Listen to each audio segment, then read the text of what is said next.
¿Qué tal? ¿Cómo están?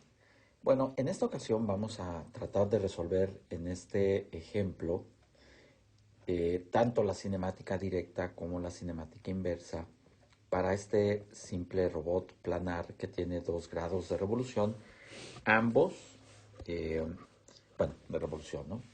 Eh, ok, entonces entre los conceptos que tendríamos que recordar rápidamente relacionados con ello, pues está por supuesto el concepto de configuración. Y ya sabemos que una configuración que está representada por el vector Q eh, contiene los valores de las articulaciones de mi robot. En este caso, como mi robot tiene 2 articulaciones de revolución, pues está dado por Q1 y Q2. En forma general, para mi robot, eh, cada configuración será un par de números reales, el primero de los cuales representa el valor de la primera articulación y el segundo valor la segunda articulación. Eh, y así como tenemos el concepto de la configuración, tenemos el concepto de la pose, la cual nos describe la posición y orientación de nuestro órgano terminal en el espacio de trabajo en función de los parámetros X, Y y muy probablemente el ángulo con el cual el órgano terminal se encuentra colocado, ¿no? Lo vamos a llamar teta. De tal forma que para este robot que tenemos aquí dibujado, las poses estarán en un espacio R de 3, es decir, son triadas de números reales. Bueno, con esto nosotros también podemos considerar algunos parámetros geométricos de mi robot. En particular, pues tenemos, por supuesto, eh, los valores de las longitudes de nuestros eslabones, L1 y L2. Con esta información, nosotros podríamos considerar los problemas de calcular o establecer la cinemática directa. La cinemática directa, al final de cuentas, lo que hace es establecer una relación que me permite calcular dónde se encuentra mi órgano terminal en mi espacio en función de los valores de las articulaciones de mi robot. Y por otro lado, nosotros tendríamos el caso de la cinemática inversa, en cuyo caso nosotros queremos establecer una relación que me permita obtener los valores de las articulaciones en términos de la posición y orientación de mi órgano terminal a través de alguna función. Y de alguna manera uno podría pensar, que esa eh, función g de algo, ¿no? Eh, es una especie de inversa de la función f que acabo de dibujar allá arriba. Bueno, con esto nosotros podríamos comenzar a establecer algunas observaciones para resolver problemas con mi robot. Y vamos suponiendo que nuestro problema fundamental ahorita es determinar Q1 y Q2, ¿de acuerdo? Los ángulos de mi robot. Bueno, para esto nosotros tenemos esencialmente 2 grandes clases de formas de resolverlo. En la primera clase nosotros vamos a tener la posibilidad, por ejemplo, de buscar relaciones geométricas en mi robot para con ello establecer algunas funciones trigonométricas.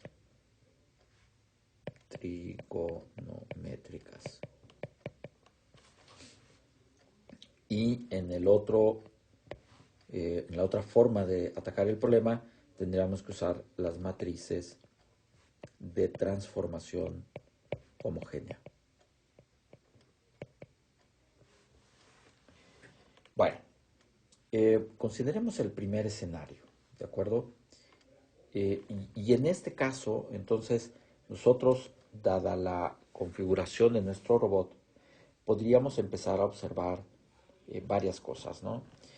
Por ejemplo, yo puedo notar que el valor de x, es decir, esta distancia, va a ser la suma de de estos dos segmentos, ¿no? A este primero le voy a llamar x1 y a este le voy a llamar x2. Y lo mismo haríamos en el caso de las y. De tal manera que yo tenga aquí el valor de y1 y de el valor de y2. De tal forma que una vez que hago eso, yo puedo decir que x va a ser x1 más x2, y va a ser y1 más y2, y el ángulo θ al final pues va a ser igual la suma de q1 más q2. Estas relaciones ahorita van a ser importantes para algo que vamos a hacer en un momento más. Ahora, por supuesto, para poder resolver esto, yo necesito saber los valores de x1 y de x2. De tal forma que comencemos por calcular los valores de x1 y de y1. Y estos son muy simples de obtener, porque si se fijan, al final de cuentas son las proyecciones de mi primer triángulo. Voy a borrar aquí en la imagen para dejarla limpia e ilustrar con otro color ese primer triángulo del que estamos hablando, ¿no? Entonces, este es uno de los lados del triángulo.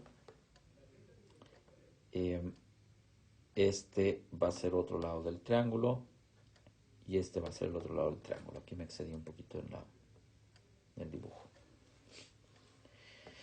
De tal manera que, decíamos, este pues es mi x1 y este es mi y1. Si se fijan, de ese triángulo yo conozco algunos valores. Conozco el ángulo Q1 y conozco la longitud de L1 segmento, ¿no? De manera tal que con ello yo puedo decir que x1 pues va a ser L1 por el coseno de Q1 y consecuentemente y1 va a ser L1 por el seno de Q1. De tal manera que con esto yo ya tengo la posibilidad de calcular x1 y y1. Ahora bien, para poder calcular el caso de x2 y y2, tenemos que hacer lo siguiente. Voy nuevamente a limpiar mi imagen para dibujar sobre ella y en este caso nosotros lo que queremos es esencialmente lo siguiente. Ahora vamos a considerar esta proyección que va a ser x2, esta proyección que va a ser y2, ¿de acuerdo? Y la longitud del segmento me cierra ese triángulo. Ahora, perdón, aquí borré algo sin querer. Ok, bueno, decíamos, tengo ese triángulo, pero a diferencia del anterior, Q2 no es el ángulo completo. Sin embargo, este ángulo de aquí, que lo voy a llamar beta por lo pronto, no es otra cosa más que la suma de Q1 más Q2, ¿correcto? Dicho esto, entonces yo puedo decir que x2 va a ser L2 por el coseno de Q1 más Q2 y y2 va a ser L2 seno de Q1 más Q2. Y entonces, ahora sí yo ya puedo establecer mis ecuaciones de la siguiente forma. X va a ser X1 más X2, recuerdan. Pero X1 es L1 coseno de Q1 más X2, que es L2 coseno de Q1 más Q2. Y Y va a ser Y1, que es L1 seno de Q1 más L1 seno de Q1 más Q2. Y bueno, con esto nosotros ya tendríamos, por supuesto, teta ya lo habíamos dicho antes, aunque creo que no lo anoté aquí, entonces ya ponerlo aquí bajito.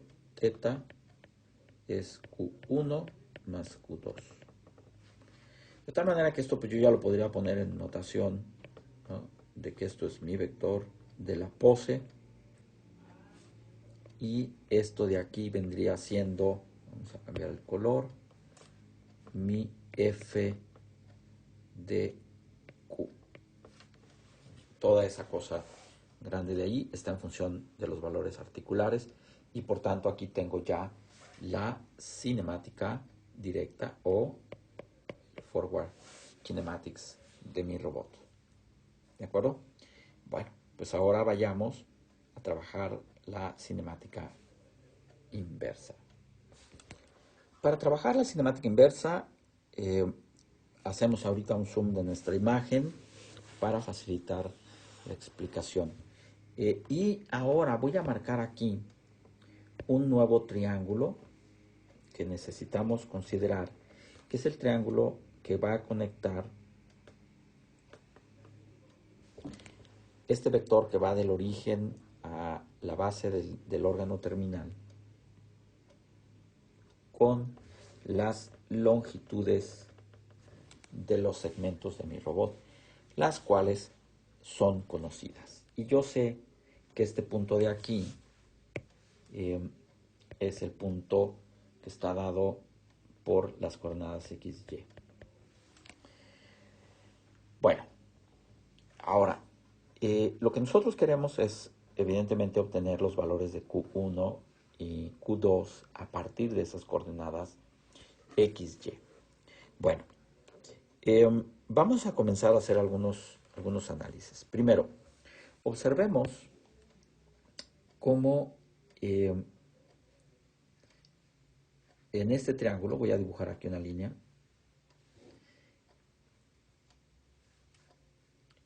y yo puedo decir que el ángulo que forma mi segmento L2 con el segmento L1, si ustedes lo ven en la imagen, a este le voy a llamar ahorita alfa, lo puedo escribir de la siguiente forma. Yo puedo decir que Q2 más alfa debe darme 180 grados, es decir, pi en radianes, ¿no? Entonces, de esa misma relación yo podría decir Q2 va a ser pi menos alfa, ¿no? Si a pi le resto alfa, pues obtengo Q2. Bueno, dicho esto, entonces, por supuesto, yo de aquí puedo despejar alfa, pero lo vamos a hacer en un momentito. Miren, de ese triángulo que tengo inicial, yo puedo conectar la información que tengo a través de la ley de cosenos. La ley de cosenos básicamente lo que me dice es que la longitud de mi hipotenusa aquí, bueno, del lado que conecta el origen con la posición del órgano terminal. Lo voy a llamar PXY como lo había hecho allá arriba. PXY cuadrada es igual a L1 al cuadrado más L2 al cuadrado menos 2 veces L1, L2 coseno del ángulo alfa. Esto es por ley de cosenos. Pero nosotros ya sabíamos que alfa pues no era más que pi menos 180. Por tanto, puedo usar la identidad que me dice que el coseno de pi menos menos Q2, pi menos Q2, pues es lo mismo que menos el coseno de Q2. ¿De acuerdo? Y entonces sustituyo.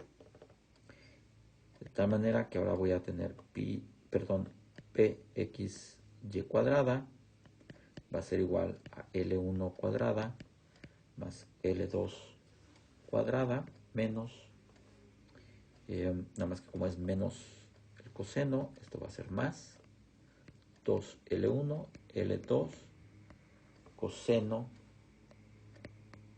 de Q2. Es decir, transformé la primera ecuación de ley de cosenos, la primera aplicación de ley de cosenos, en donde estaba en función de alfa, a que quede en función de Q2. ¿De acuerdo? Bueno, de aquí nosotros podemos despejar el coseno de Q2. Coseno de Q2 va a ser pxy cuadrada menos L1 cuadrada menos L2 cuadrada sobre 2 veces L1, L2. Simplemente estoy despejando coseno de Q2 de la ecuación inmediata anterior. Ahora, nosotros sabemos que P de XY es X cuadrada más Y cuadrada. Lo puedo ver aquí en la imagen. X cuadrada más Y cuadrada. Y este es P de XY. ¿De acuerdo? Por tanto, yo puedo reemplazar eso en mi ecuación y vamos a tener, me voy a mover para acá abajo en la escritura, vamos a tener que coseno de Q2 sería X cuadrada más Y cuadrada menos L1 cuadrado menos L2 cuadrada, todo esto sobre 2 veces L1, L2. Y a esto le vamos a poner otro nombre, que será la D mayúscula, para simplificar la notación en algunas cosas que haremos en un momento. Ahora, con esto y recordando aquella identidad que me dice que el seno cuadrado de un ángulo más el coseno cuadrado de ese ángulo es igual a 1. Entonces yo de aquí puedo obtener que el seno cuadrado de ese ángulo pues es 1 menos el coseno cuadrado, es decir, el seno es más menos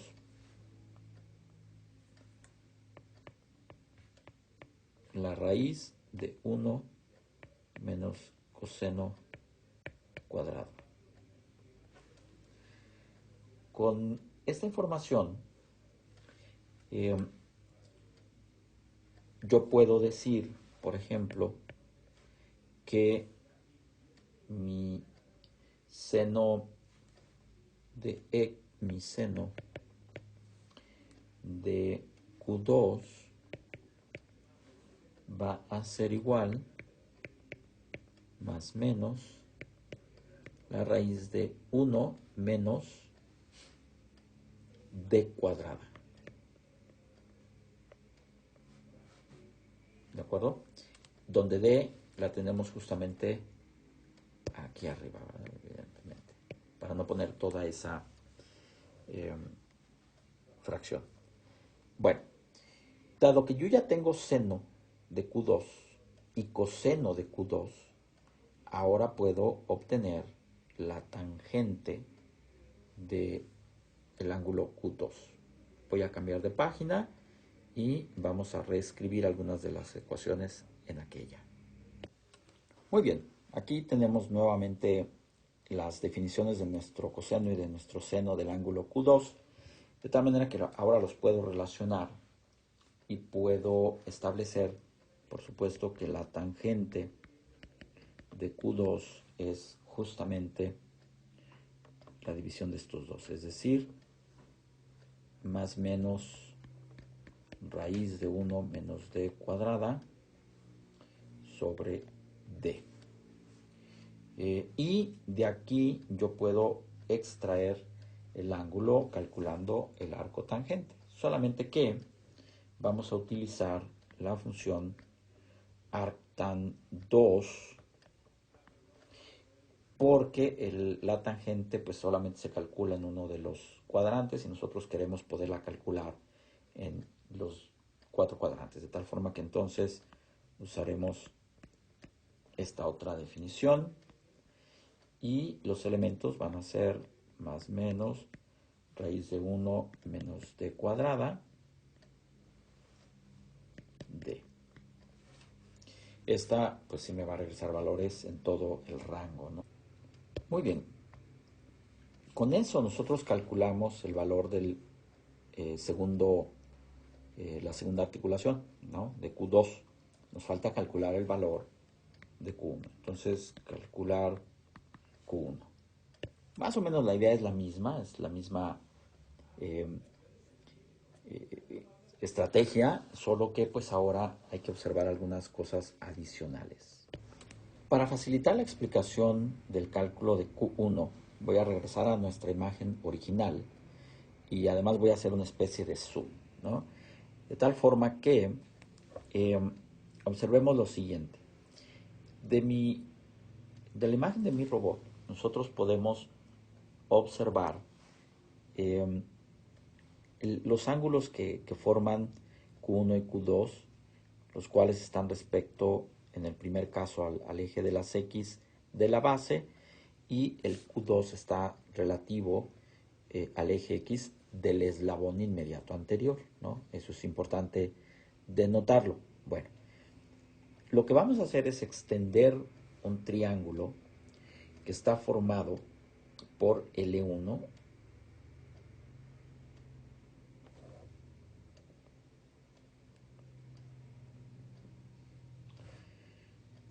me moví sin querer, ok, y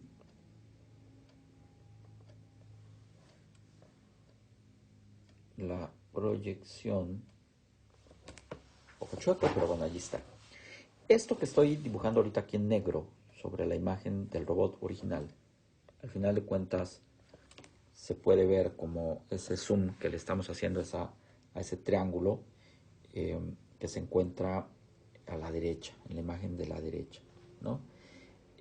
Donde ya difuminamos un poco la longitud del segmento L2. Bueno, de ese triángulo que tenemos ahí por las líneas punteadas o en negro en la imagen de la izquierda, nosotros necesitamos conocer el ángulo beta,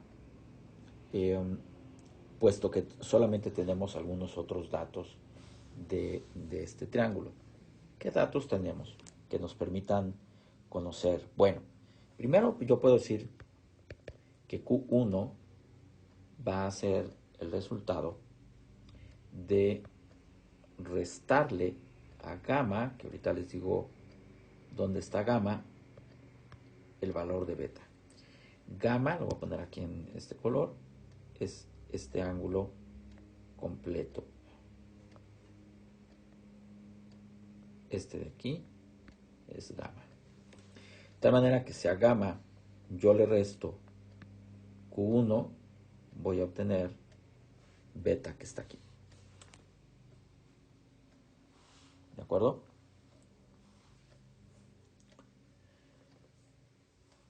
Sabemos también que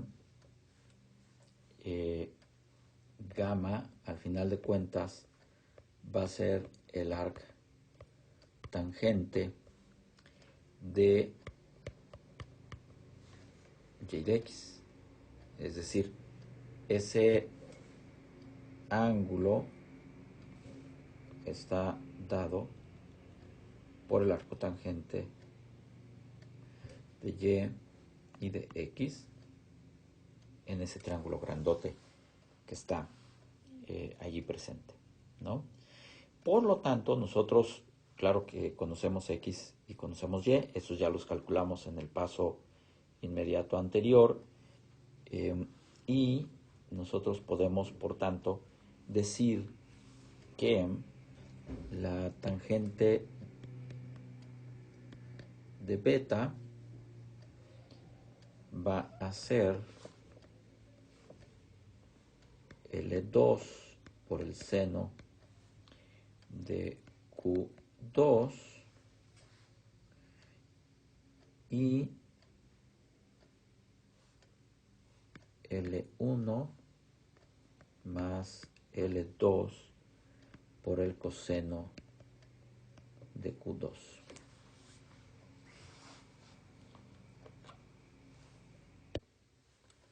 Y eso que acabo de mencionar es muy fácil de observar si ponemos atención a nuestro triángulo, ¿no? En nuestro triángulo voy a ir dibujando aquí algunas cosas. L1 pues es la longitud de mi segmento 1, esa la conocemos, es un dato. Y este segmento que está aquí, al final de cuentas, no es más que L2 por el coseno del ángulo Q2. Por eso es que si a L1 yo le sumo L2 coseno de Q2, obtengo el que sería el cateto adyacente de mi triángulo que tiene como ángulo beta. Y es mucho más fácil notar que este segmento de aquí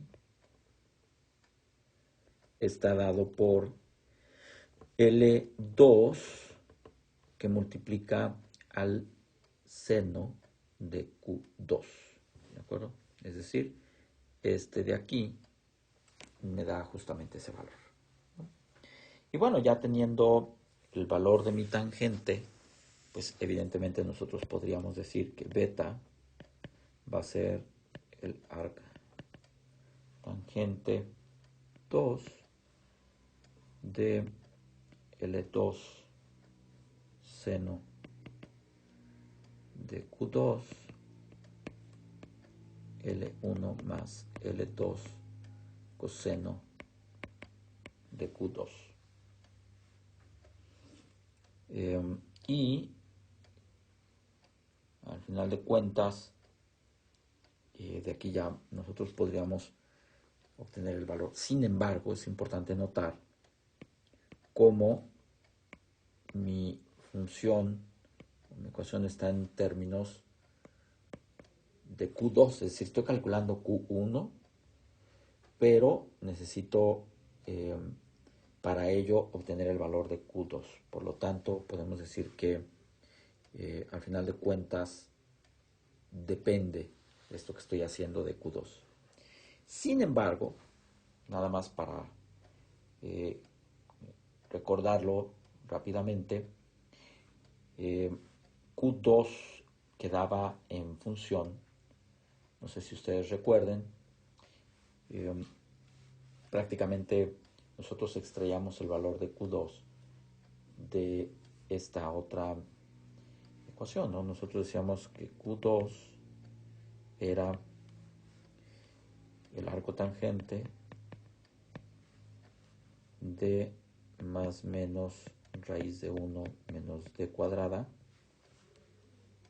d, donde la d era x cuadrada más y cuadrada menos L1 cuadrada menos L2 cuadrada sobre 2L1 L2. Entonces, observen ustedes cómo esta está totalmente en función de parámetros geométricos conocidos, L1 y L2 y X y Y, que ya los conozco también. Entonces, en realidad Q2 no depende ya más que de parámetros geométricos